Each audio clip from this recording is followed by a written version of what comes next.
Peace. I'm gonna share this with y'all while I gotta do this one. I'm trying to fix this. Well, I will fix this pipe. But man, cause sometimes you just gotta make a video on the spur of the moment. Give honor to the source, give honor to the creator. That don't smell too good. I already know that's gonna come out. It's gonna be stinking. Let me get a bowl. Let me go get some.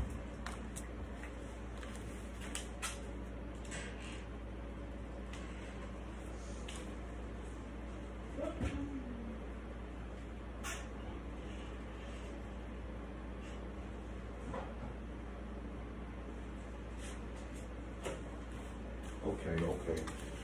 I don't know, this is on my heart, but I gotta share this with y'all. But let me tell y'all something, man. If you have it in your heart to forgive and heal, I'm telling y'all,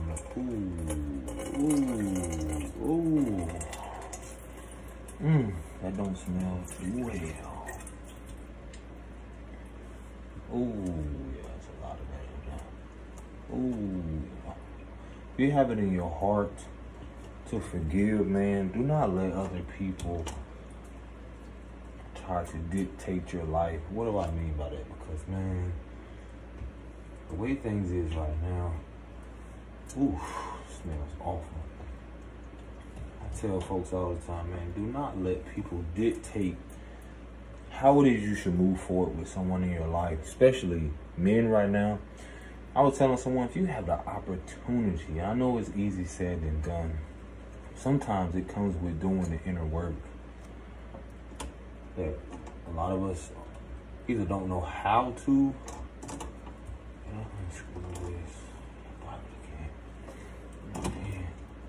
But man, forgive, man, for the sake of your lineage.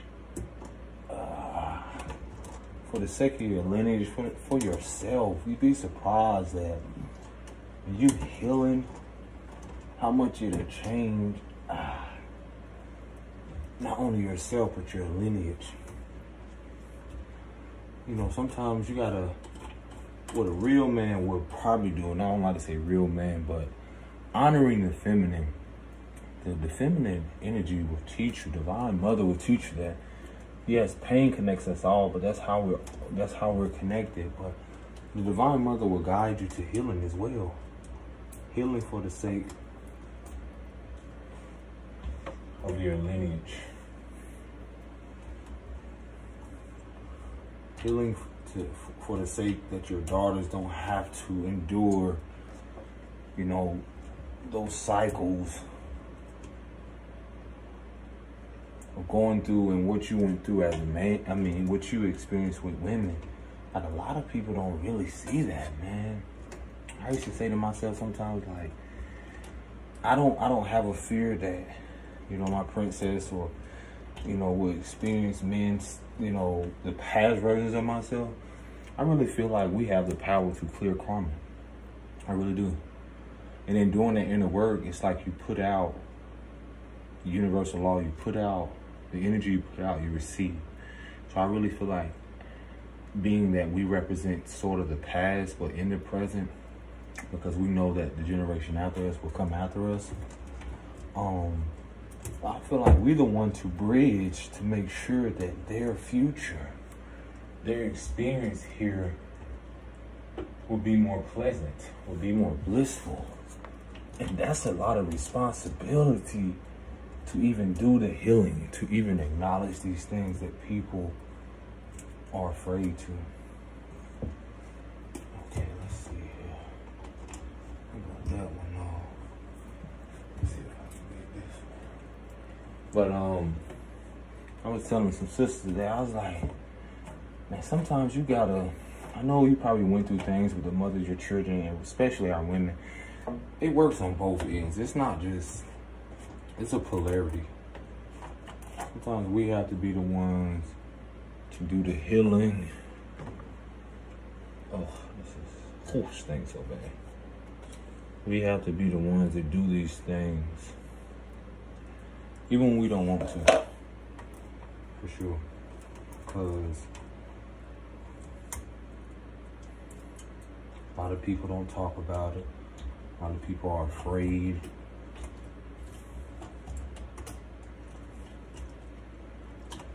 Can this come all the way off?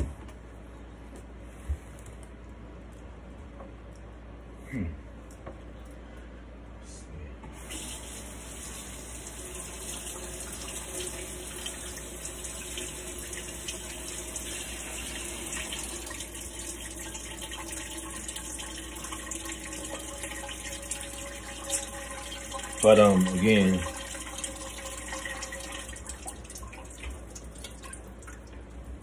a lot of us don't know how, and that can be challenging for a lot of people because they don't know how it is to heal. And a lot of us be surprised that once we do the healing, how much we really are inspiration to people. They may never say it, but let me tell you something. Oh yeah, let me turn the water off. Good idea. Even though I might need it to run it. Clean this junk.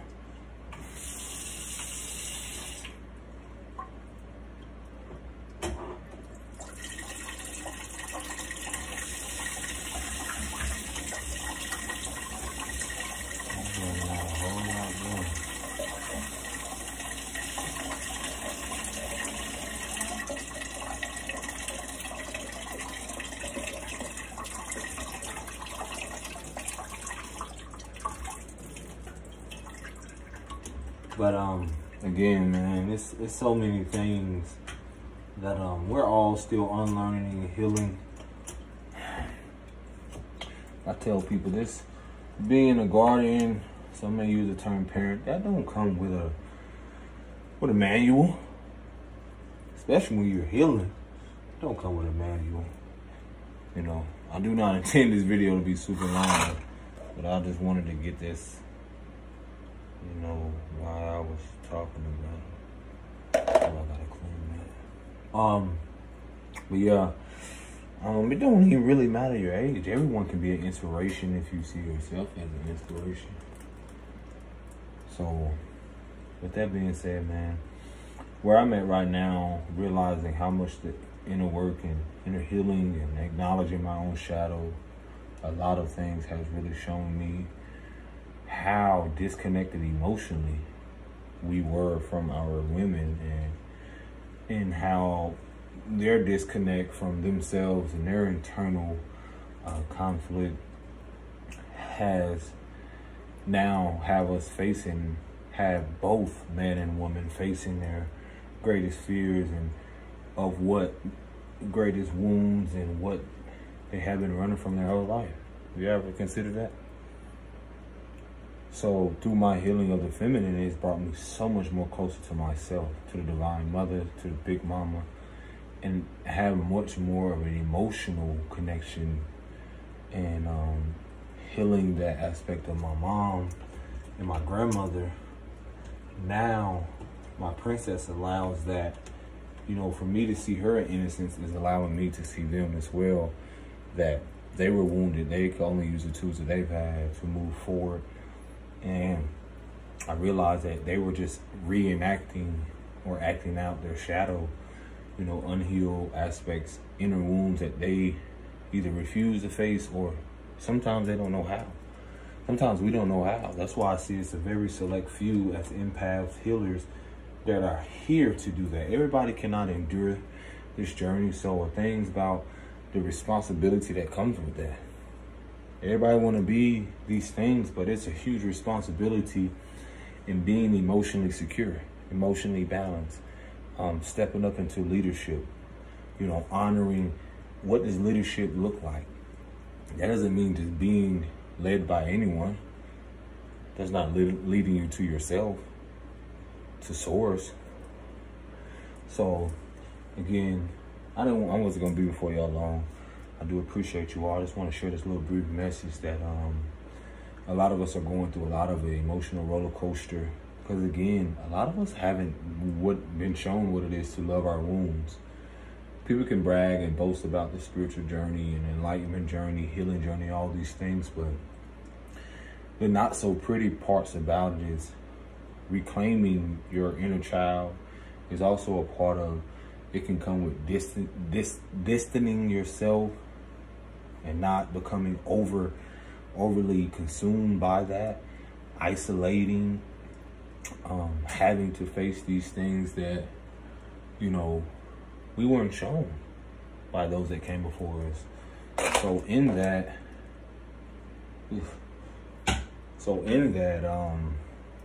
again, I've learned to have grace and compassion with a lot of things, because it's a process, man, especially for a lot of our men. A lot of things comes up with me, especially a lot of things dealing with anger. And having a child or being a part or having that experience is an amazing thing, but a lot of people don't know what that looks like because they don't have kids. Not to say you haven't been around them, but it's a totally different experience, cosmically, spiritually, and energetically. It's a lot you have to breathe through.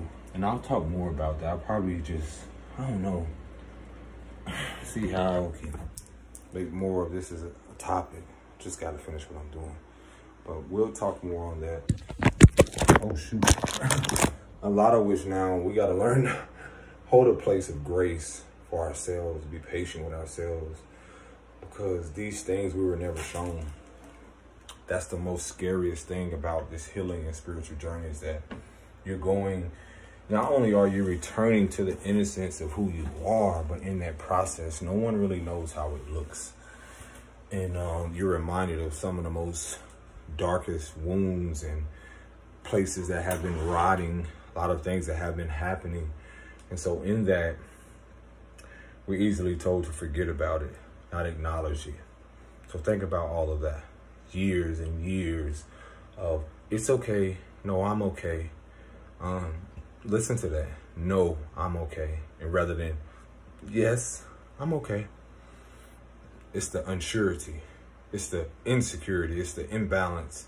It's a lot to do with that, because when you're talking about a wounded child, when you look at a child that's wounded, you're looking at people who perceive themselves as an adult. You're talking about so many inner wounds that you can't really count. That this is why mental health is so vital. Because everyone perceives things so differently. Your emotions, my emotions, and all of that is unique and different because of simply all of our experiences are different. We all live in a different world. But consciously, that's what makes us, the unity consciousness is what makes us all connected. And so in that, a lot of which, I can use that. A lot of which, I'm learning really to have a lot of grace and patience with myself. You're learning to be patient with yourself again. Imagine yourself having an emotionally unavailable parent or guardian. Imagine how their patience were. My partner and I was talking about a lot of things the other day, and I was like, you'd be surprised when you really sit down and learn people. And when I say learn, it's like you being the student and they're teaching you their love language. How does that look? That means they're not so pretty. That means like, we easily grade people. Think about that. We grade people easily on their performance. See, that's programming in itself. That's egotistical. That's division in itself. We easily grade people on if they have this, then they're not qualified. Or they're a failure. Or they didn't ace our test that we're giving them. Isn't it amazing how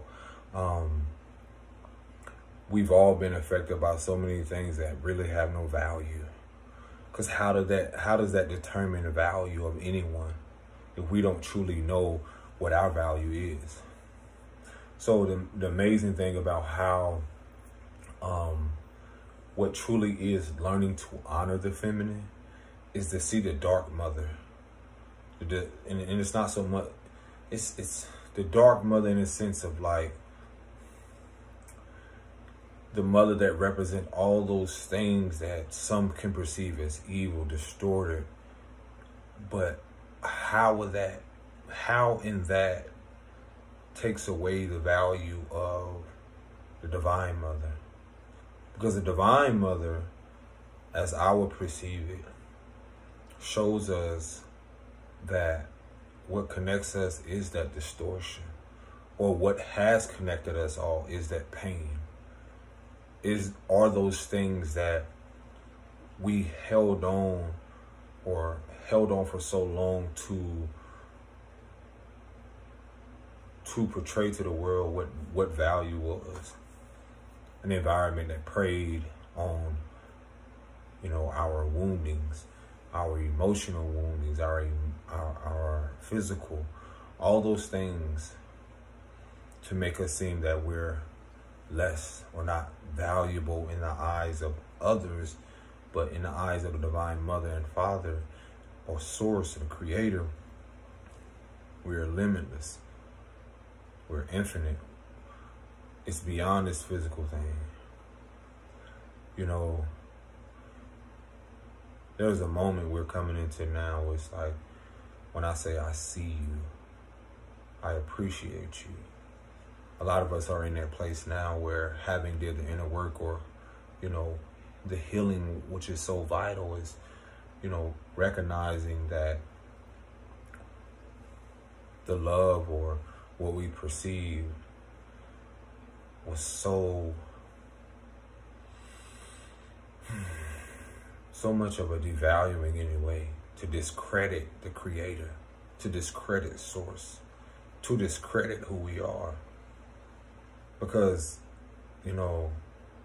I have moments when people say thank you, and I'll be like, for what? I feel appreciation just for simply even people showing me who they really are. And even in who they really are and who they're becoming. It's like, can you really see a place or see within yourself?